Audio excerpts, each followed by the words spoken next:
আজ তোমাদের সাথে শেয়ার করব সেই দিন আমরা শাশুড়ি বৌমা মিলে কি কি শপিং করেছি আর তার সাথে পৈতেতে ভাইকে কি গিফট দিচ্ছি সেটাও তোমাদের দেখিয়ে দেব। নিয়েছিলাম একটা প্রদীপ আর নিয়েছিলাম একটা তাম্রকুণ্ডু, আমি ঠিক বলতে পারছি না, জানি না কি নাম, তবে নারায়ণ বা গোপালকে যার মধ্যে বসিয়ে স্নান করানো হয়, একটা ঘন্টা, আর আমরা একটা ধূপদানি খুঁজছিলাম।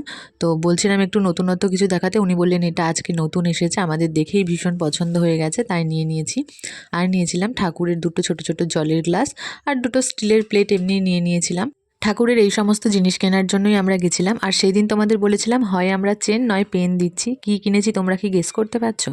আচ্ছা ঠিক আছে, আমি দেখিয়ে দিচ্ছি। নিয়েছিলাম একটা রূপোর চেন, পেনটা আমাদের কারোরই ঠিক পছন্দ হয়নি, পেনটা দিয়ে তো আর সবসময় লেখা যাবে না, তো চেনটাই নিয়েছি সবসময় ব্যবহার করার জন্য। আর এই হচ্ছে চেনের ডিজাইন। আর কালকের মিনি ব্লগে তোমাদের শেয়ার করেছিলাম যে একটা পুচকির জন্য আমরা জামা নিতে গেছিলাম, সেই জামাটাও তোমাদের দেখিয়ে দিই। পুচকির জন্য এই জামাটা নিয়েছি, সাথে একটা ছোট্ট প্যান্টও আছে। অনেকগুলোই জামা দেখিয়েছিল, তবে আমি জামা প্যান্টের সেট চাইছিলাম। আমাদের এই জামাটা পছন্দ হয়েছে। আজকের মিনি ব্লগটা কেমন লাগলো অবশ্যই কমেন্ট করে জানিও।